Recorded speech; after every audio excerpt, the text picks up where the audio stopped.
Good morning students. Welcome back to our maths class. Okay, today we are going to study a new lesson, money math. Students, നമ്മൾ എക്സും വൈയും വെച്ചിട്ട് ഒരുപാട് problems ഒക്കെ ചെയ്തില്ലേ. അപ്പം നിങ്ങൾ വിചാരിക്കും ഇതൊക്കെ എന്തിനാണ് യൂസ് ചെയ്യുന്നത്, ഇതൊക്കെ എന്തിനാണ് നമ്മൾ പഠിക്കുന്നതെന്ന് അങ്ങനെ വിചാരിക്കുന്ന ഒരുപാട് പേരുണ്ട് അല്ലേ. അതുപോലെ നമുക്ക് ഈ ഇക്വേഷൻസും ഈ കാര്യങ്ങളൊക്കെ നമ്മൾ ചെയ്ത് പലയിടത്തും ഉപയോഗിക്കുന്നുണ്ട്, നമ്മൾ അറിയുന്നില്ല എന്നുള്ളത്. നമ്മുടെ വീട്ടിൽ അതേപോലെ ഇപ്പം നമ്മൾ പഠിക്കുന്ന മണി മാത്തിൽ ഒരുപാട് ഇക്വേഷൻസ് ഒക്കെ ഉണ്ട് അല്ലേ.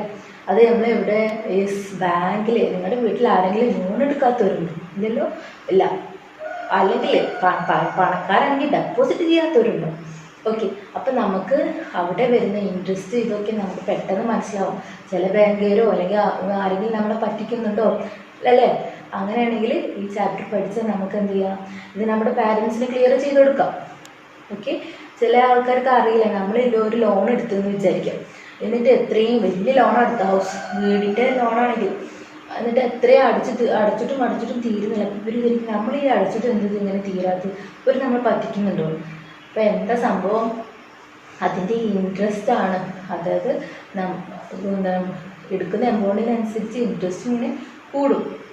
അപ്പോൾ അതാണ്. അപ്പോൾ നമ്മൾ അതൊന്ന് ചെയ്ത് അവർക്ക് മനസ്സിലാക്കി കൊടുക്കുക. അപ്പോൾ നമ്മൾ എന്ത് ചെയ്യുക, ഈ പഠിച്ചാൽ ഇവിടെ തന്നെ വിടരുത്. കുറേ ആൾക്കാർ 8ാം ക്ലാസ്സിൽ വെച്ച് പ്രോബ്ലംസ് ഒക്കെ പഠിച്ചു പോയവരാണ്, എന്നിട്ട് ഓരിങ്ങനെ ചോദിക്കും ഇത് എന്തുകൊണ്ട് ഇങ്ങനെ വന്നു. അപ്പോൾ നമുക്ക് പറഞ്ഞു കൊടുക്കാം, ഇത് നമ്മൾ 8ാം ക്ലാസ്സിൽ പഠിച്ച ചാപ്റ്ററാണ് അല്ലേ, മണി മാത്ത്. അപ്പോൾ നിങ്ങൾ ആ പ്രോബ്ലംസ് അന്ന് നല്ലപോലെ മനസ്സിലെത്തിയെങ്കിൽ ഇങ്ങനെ ടെൻഷൻ വരില്ലായിരുന്നു.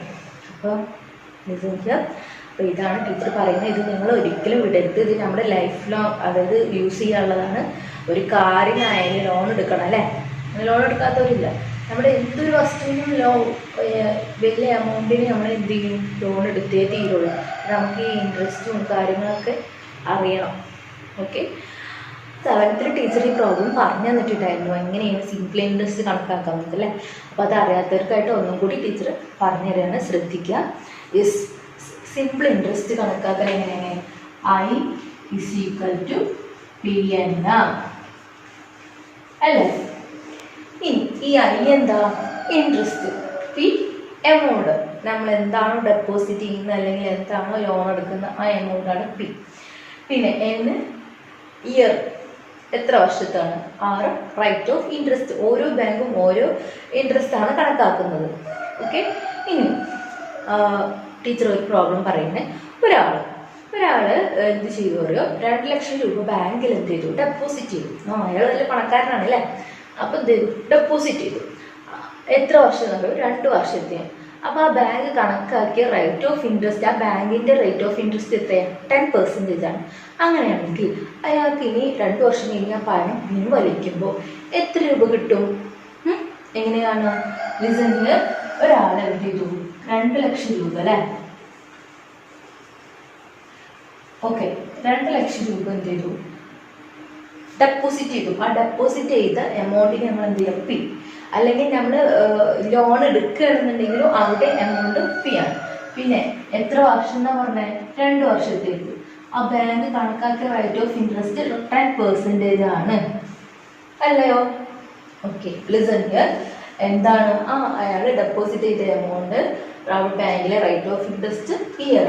അങ്ങനെയാണെങ്കിൽ എത്രയാണ് അല്ലേ അയാൾക്ക് ലാഭം കിട്ടുകയാണ് അല്ലേ. I = P. അപ്പോൾ ഇങ്ങനെ 2 ലക്ഷം ഇൻറ്റു 2 ഇൻറ്റു 10% നമ്മൾ എങ്ങനെ എഴുതാം, 10/100 അല്ലേ. അപ്പോൾ ഇവിടെ ഒരു 0 ക്യാൻസൽ, 0 ക്യാൻസൽ, ബാക്കി എത്ര ഉണ്ടാവും, 40,000 അല്ലേ. അപ്പം ഇൻട്രസ്റ്റ് 40,000. അപ്പോൾ അയാൾക്ക് ലാസ്റ്റ് പിൻവലിക്കുമ്പോൾ എത്ര രൂപ കിട്ടും, അപ്പോൾ ഒരു വലിയ എമൗണ്ടാണ് കിട്ടുക അയാൾക്ക്. എത്ര കിട്ടും, 2 ലക്ഷത്തിന് കൂടെ 40,000 ആഡ് ചെയ്താൽ 2,40,000 റുപ്യ അല്ലേ. 2,40,000 റുപ്പീസ്. 2 ലക്ഷത്തിന് കൂടെ എന്ത് ചെയ്യണം, ഈ ഇൻട്രസ്റ്റും കൂടി കൂട്ടിയ എമൗണ്ടാണ് അയാൾക്ക് പിൻവലിക്കുമ്പോൾ കിട്ടുന്ന തുക. ഓക്കെ, ഇങ്ങനത്തെ ഇൻട്രസ്റ്റിനെ നമ്മൾ പറയുന്ന പേരാണ് സിമ്പിൾ ഇൻട്രസ്റ്റ്. എന്തെന്ന് പറയാം, സിമ്പിൾ ഇൻട്രസ്റ്റ്. അപ്പോൾ നിങ്ങൾ വിചാരിക്കും സിമ്പിൾ ഇൻട്രസ്റ്റ് എന്ന് പറയുമ്പോൾ ഇനി ഇതുപോലെ വേറെ ഇൻട്രസ്റ്റ് ഉണ്ടാവും അല്ലേ. യെസ് ഉണ്ട്, കോമ്പൗണ്ട് ഇൻട്രസ്റ്റ്. അപ്പോൾ അതെങ്ങനെ കണക്കാക്കാന്നുള്ള ഒരു പ്രോബ്ലം ടീച്ചർ പറഞ്ഞുതരാം. Okay. Anu and Manu deposit 50,000 rupees each in a bank giving 10% interest annually. After 1 year, Anu withdrew entire amount including interest and re-deposit it the same way. After 1 more year, both withdraw the total amount. We got more. How much more? Manu. അങ്ങനെ രണ്ടുപേരുണ്ട്. അവർ എന്ത് ചെയ്തു? 50,000 amount എന്ത് ചെയ്തു? ബാങ്കിൽ deposit ചെയ്തു. അവിടുത്തെ rate of interest 10% ആണത്. മനു എന്ത് ചെയ്തു? 2 ഇയർ കഴിഞ്ഞിട്ട് പോയെടുത്തു. അവന് കഷ്ടപ്പെടുത്തു. യെസ്. അപ്പോൾ അതെന്താണ്? യെസ്, കോമ്പൗണ്ട് ഇൻട്രസ്റ്റ് ആണ് അല്ലേ. പിന്നെ ആ ബാങ്ക് ആനുവലി കണക്കാക്കുന്നു എന്ന് പറഞ്ഞാൽ, അതായത് ബാങ്കാണ് ആനുവലി എന്ന് പറയുമ്പോൾ വൺ ഇയറിൽ കണക്കാക്കുന്ന ഒരു ബാങ്കും കൂടിയാണെന്ന് പറഞ്ഞിട്ടുണ്ട്. അപ്പോൾ ഈ മനു 2 ഇയർ കഴിഞ്ഞിട്ട് ആ കാശ് പോയെടുത്തു. അതുവരെ ആ ബാങ്കിൽ ഒന്നും പോയിട്ടേ ഇല്ല കേട്ടോ. പക്ഷെ അനു എന്ത് ചെയ്തു? 1 വർഷം കഴിഞ്ഞപ്പോൾ ബാങ്കിൽ പോയി നോക്കി. പോയിട്ട് അവളുടെ എമൗണ്ട് എടുത്തു, അവിടെ ഉണ്ടായിരുന്ന എമൗണ്ട് എടുത്തു. എന്നിട്ട് എന്ത് ചെയ്തോളൂ? വീണ്ടും റീഡെപ്പോസിറ്റ് ചെയ്തു. എന്നിട്ട് പിന്നെ 2ാമത്തെ ഇയറിൽ മനുവിൻ്റെ കൂടെ പോയി, എന്നിട്ട് എടുത്തു. അപ്പോൾ ഇതിൽ ആർക്കാണ് കൂടുതൽ കിട്ടിയെന്നാണ്. അപ്പോൾ ഒന്ന് ശ്രദ്ധിക്കുക. ഫസ്റ്റ് മനുവിൻ്റെ കാണല്ലേ നമുക്ക്. മനു എമൗണ്ട് 50,000 അല്ലേ. റേറ്റ് ഓഫ് ഇൻട്രസ്റ്റ് ബാങ്ക് കണക്കാക്കുന്ന 10 ആണ്, 10% ആണ്. മനു പോയിട്ട് 2 വർഷം കഴിഞ്ഞിട്ടാണ് ബാങ്ക് പോയത് ഡെപ്പോസിറ്റ് ചെയ്തതിന് ശേഷം. പിന്നെ അല്ലാതെ അതിന് ബാങ്ക് പോയിട്ടില്ല. അപ്പോൾ അവിടെ ഉള്ളത് I = P&R. എന്താണിത്? Simple interest. അപ്പോൾ എത്ര? 50,000 × 2 × 10/100 അല്ലേ. 0 0 0 0. അപ്പോൾ എത്രയുണ്ട്? 15 × 2 30 അല്ലേ. 13 പിന്നെ 2, അതായത് 13ഉം 3,000 ആണ് എന്ത് അവർക്ക് ഇൻട്രസ്റ്റ് കിട്ടിയത്. അപ്പോൾ അവർക്ക് കിട്ടിയ എമൗണ്ട് എത്രയായിരിക്കും? Total amount 50,000 + 3,000. അപ്പോൾ 18,000 കിട്ടി അല്ലേ. എത്ര കിട്ടി? മനുവിന് എത്ര കിട്ടി? 80,000. അപ്പോൾ മനു അവിടെ സിമ്പിൾ ഇൻട്രസ്റ്റ് ആണ് കണക്ക് അല്ലേ. നെക്സ്റ്റ് എമൗണ്ട് ആണ് ഡെപ്പോസിറ്റ് ചെയ്തത്. 50,000 ആണ് ഡെപ്പോസിറ്റ് ചെയ്തത്. റേറ്റ് ഓഫ് ഇൻട്രസ്റ്റ് 10% കണക്കാക്കുന്ന ബാങ്കാണ്. അവിടെ ആനുവലി മീൻസ് 1 ഇയർ. അവിടെ ആനുവലി ആയപ്പോൾ 1 വർഷം ആയപ്പോൾ ബാങ്കിൽ പോയിട്ട് അവിടെ കാശ് എന്ത് ചെയ്തു? വിത്ഡ്രോ ചെയ്തു. അപ്പോൾ M = 1. അപ്പോൾ ചെയ്തപ്പോൾ ഉണ്ടായിരുന്ന എമൗണ്ട് നമ്മൾ കാണാം. അപ്പോൾ കിട്ടാം I = P&R അല്ലേ. 50,000 × 1 × 10/100 അല്ലേ. 0 ക്യാൻസൽ ആകുമ്പോൾ എത്ര കിട്ടും? അല്ലേ. അപ്പോൾ 1 ഇയർ കഴിഞ്ഞപ്പോൾ ഓൾക്ക് എത്ര കിട്ടി? 1,500 കിട്ടി. അപ്പോൾ ഉണ്ടായിരുന്ന എമൗണ്ടിന് നമുക്ക് വേറെ വന്ന് കൊടുക്കാം. അപ്പോൾ എത്ര കിട്ടി എമൗണ്ട്? 50,000 + 1,500. അപ്പോൾ ആഡ് ചെയ്യുമ്പോൾ എത്ര കിട്ടും? 16,500 അല്ലേ. എന്നിട്ട് ഈ എമൗണ്ട് ഇപ്പോൾ ഈ കിട്ടിയ എമൗണ്ട് അവൾ എന്ത് ചെയ്തു? വീണ്ടും എന്ത് ചെയ്തു? ബാങ്കിൽ നിക്ഷേപിച്ചു, അത് ഡെപ്പോസിറ്റ് ചെയ്തു. എന്നിട്ട് അവൾ പോയി. എന്നിട്ട് പിന്നെ അവൾ വന്നത് മനുവിൻ്റെ കൂടെയാണല്ലോ അല്ലേ. അപ്പോൾ ബാങ്കിൽ ഇപ്പോൾ ഉള്ള എമൗണ്ട് എത്ര? ഇത്. മനു 2 വർഷം കഴിഞ്ഞിട്ടാണ് വന്നത്. അപ്പോൾ അനു വീണ്ടും എത്രയായി? 1 വർഷം. 1 വർഷം കഴിഞ്ഞ് വന്നപ്പോൾ കിട്ടിയ എമൗണ്ട് വീണ്ടും 1 വർഷമാവും. അപ്പോൾ ഇത് വീണ്ടും എന്ത് ചെയ്യണം? നമ്മൾ 1 വർഷത്തിൻ്റെ കാണണം. അപ്പോൾ എന്ത് കിട്ടുക? 1 വർഷം കഴിഞ്ഞിട്ട് അപ്പോൾ അനുവിന് കിട്ടിയ എമൗണ്ട് എത്രയായിരുന്നു? അപ്പോൾ കിട്ടിയ അത് പുതിയ എമൗണ്ട് ആവും അല്ലേ. അതിന് നമുക്ക് ഞാൻ ടീച്ചർ ഏബിളിന് കൊടുക്കുക. അത് എത്രയായിരുന്നു? 60,500 rupees ആയിരുന്നു. യെസ്. അപ്പോൾ അതിപ്പോൾ വീണ്ടും അത് നമുക്ക് എന്ത് ചെയ്യാം? ഫ്രീ ആയിട്ട് എടുക്കാം. ഇനി നമുക്കറിയാം റേറ്റ് ഓഫ് ഇൻട്രസ്റ്റ് സെയിം ആണ്, അത് മാറിയിട്ടില്ല. വീണ്ടും മനുവിൻ്റെ കൂടെയാണ് വന്നത്. മനു 2 വർഷമായി. അപ്പോൾ അനു വീണ്ടും 1 വർഷം കഴിഞ്ഞാൽ വീണ്ടും 1 വർഷമല്ലേ. യെസ്. അപ്പോൾ N 1 N. അപ്പോൾ നമുക്ക് എങ്ങനെ കാണാം? I = P&R 60,500 × 1 × 10/100. 0 ക്യാൻസൽ ആകുമ്പോൾ കിട്ടും 1650 അല്ലേ. 1650. ഈ എമൗണ്ട് ഇതിൻ്റെ കൂടെ ആഡ് ചെയ്യുമ്പോൾ എത്ര കിട്ടും? യെസ്, അപ്പോൾ എത്ര കിട്ടും? ഇവിടെ കോമ്പൗണ്ട് ഇൻട്രസ്റ്റ് ആണ് അല്ലേ. അപ്പോൾ നോക്കാം,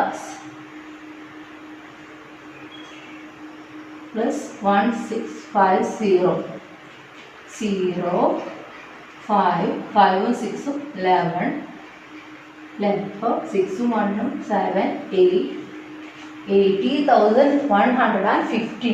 ഇവിടെ ആർക്ക് കൂടുതൽ കിട്ടിയത്? അനുവിന് കിട്ടിയത് 80,000. മനുവിന് കിട്ടിയത് 80,000. അനുവിന് കിട്ടിയതോ 80,150. 80,150 റുപ്പീസാണ് എന്ത് കിട്ടിയത്? അനുവിന് കിട്ടിയത് അല്ലേ. അപ്പോൾ ആർക്കാണ് കൂടുതൽ കിട്ടിയത്? അനുവിന്. കാരണം ഓള് കോമ്പൗണ്ട് ഇൻട്രസ്റ്റ് ആണ് കണക്കാക്കിയത്. ഓക്കെ, ഹാഫ് ഇയർലി ഉണ്ട്, ക്വാർട്ടർലി ഉണ്ട്. അതായത് നമ്മൾ ഈ 1 എന്നുള്ളിടത്ത് 1 എന്നാണല്ലോ കൊടുത്തത് അല്ലേ. ആനുവലി എന്ന് പറയുമ്പോൾ 1 ഇയർ, അതായത് 1. അപ്പോൾ എന്നെ 1 കൊടുത്തത്. അതുപോലെ ഹാഫ് ഇയർലി ആകുമ്പോൾ 1/2 കൊടുക്കും, ക്വാർട്ടർലി ആകുമ്പോൾ 1/4 കൊടുത്തിട്ട് പ്രോബ്ലംസ് ചെയ്യാം. എന്നിട്ട് എന്ത് ചെയ്യണം? ആ എമൗണ്ട് നമ്മൾ ഇതിൽ കൂടെ ആഡ് ചെയ്ത് വീണ്ടും ഇങ്ങനെ ചെയ്തു പോവാണ്. ഓക്കെ, അപ്പോൾ next problem. Sumesh deposit 10,000 rupees in bank which gives per person interest compound annually. How much would he get after 2 years? നമ്മൾ ആദ്യമൊരു പ്രോബ്ലം ചെയ്തില്ല കോമ്പൗണ്ട് ഇൻട്രസ്റ്റ് കണക്കാക്കുന്നത്. അതേപോലത്തെ സെയിം പ്രോബ്ലം ആണ്. അപ്പോൾ നമുക്ക് അടുത്ത ക്ലാസ്സിൽ വേണമെങ്കിൽ ഹാഫ് ഇയർലി എടുക്കാം. ഇപ്പോൾ നമുക്ക് എന്താണ് ആനുവലി കണക്കാക്കുന്ന കോമ്പൗണ്ട് ഇൻട്രസ്റ്റ് തന്നെ കാണാം. അപ്പോൾ എല്ലാവരും ഒന്ന് ശ്രദ്ധിക്കുക. ഇവിടെ എന്താ പറഞ്ഞിട്ടുള്ളത്? സുമേഷ് 10,000 rupees ഡെപ്പോസിറ്റ് ചെയ്തു. ആ ബാങ്കിലെ റേറ്റ് ഓഫ് ഇൻട്രസ്റ്റ് 5% ആണ്.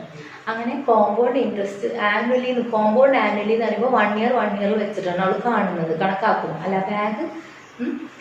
പിന്നെ അവിടെ നമുക്ക് റേറ്റ് ഓഫ് ഇൻട്രസ്റ്റ് 5 ആണ് തന്നത്. പിന്നെ അവൾ 2 വർഷം കഴിഞ്ഞിട്ടാണ് ബാങ്കിൽ നിന്ന് പണം പിൻവലിച്ചത്. അപ്പോൾ എത്ര കിട്ടുക?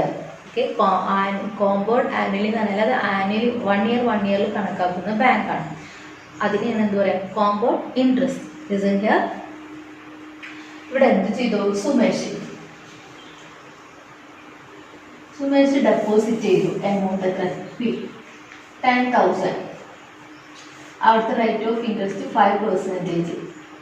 ഇവിടെ നമ്മൾ ഇയർ എന്താന്ന് എഴുതണ്ട, കാരണം നമ്മളോട് പറഞ്ഞ കോമ്പൗണ്ട് ആനുവലി. അപ്പോൾ എന്നെ 1 ആയിരിക്കും. അങ്ങനെ നമ്മൾ 2 തവണ ഇത് തന്നെ സ്റ്റെപ്പായിട്ട് കാണും. ആദ്യം ഒരു വർഷത്തിൻ്റെ എമൗണ്ട് കണ്ടിട്ട് അത് ആഡ് ചെയ്യുക അല്ലേ. ആദ്യം ഒരു ഇൻട്രസ്റ്റ് കാണാം, എന്നിട്ട് അത് എമൗണ്ടിൻ്റെ കൂടെ ആഡ് ചെയ്യുക, എന്നിട്ട് വീണ്ടും അതൊരു 1 ഇയറിൽ കാണാം. അങ്ങനെ 2 ഇയറിലാണ് ആ പണം പിൻവലിച്ചത്. അപ്പോൾ കോമ്പൗണ്ട് ഇൻട്രസ്റ്റ് കണക്കാക്കുമ്പോൾ കോമ്പൗണ്ട് ആനുവലി എന്ന് പറയുമ്പോൾ എന്തായിരിക്കും? 1 ആയിരിക്കും. അപ്പോൾ നമുക്ക് I = PNR അല്ലേ. അപ്പോൾ ഇത്ര കിട്ടുക 10,000 × 1 അല്ല. അപ്പോൾ അവിടെ എഴുതാൻ ആവശ്യമില്ല. 5 × അല്ലേ, S0 ക്യാൻസൽ ആകുമ്പോൾ 500 അല്ലേ. അപ്പോൾ 10,500 റുപ്പീസാണ് എന്ത് ഒരു 1 ഇയർ ആയപ്പോൾ. പിന്നെ ആ എമൗണ്ട് ബാങ്കിൽ തന്നെ ഉണ്ട്. അങ്ങനെ നെക്സ്റ്റ് അപ്പോൾ പിന്നെ അടുത്തതിൽ കാണുമ്പോൾ അല്ലേ ടീച്ചർ ഇവിടെ തന്നെ ചെയ്യുമെന്ന് ശ്രദ്ധിക്കാം. അപ്പോൾ കോമ്പൗണ്ട് ആനുവലി എന്ന് പറയുമ്പോൾ 1 ഇയർ ആയപ്പോൾ ഇത്, പക്ഷെ 2 ഇയർ ആയപ്പോഴാണ് നമ്മൾ എന്ത് ചെയ്തത്? പണം പിൻവലിച്ചത്. അപ്പോൾ അത് എത്ര ആവുന്നല്ലേ? അപ്പോൾ നോക്കുക, ഈ എമൗണ്ട് ഇവിടെ വീണ്ടും കൊടുക്കുക. അപ്പോൾ 10,500. റേറ്റ് ഓഫ് ഇൻട്രസ്റ്റ് മാറില്ല. എത്രയാ? ഈ കോമ്പൗണ്ട് ആനുവലി 1. അപ്പോൾ I = P1 എന്നറിഞ്ഞ എഴുതുകയാണെങ്കിൽ എത്ര കിട്ടും? 10,500 × 5/100. യെസ്, എത്ര കിട്ടും? 0 0 2 00 ക്യാൻസൽ ചെയ്യുമ്പോൾ 105 5 എത്രയാ? 25 2 0 2 5 അല്ലേ. 525.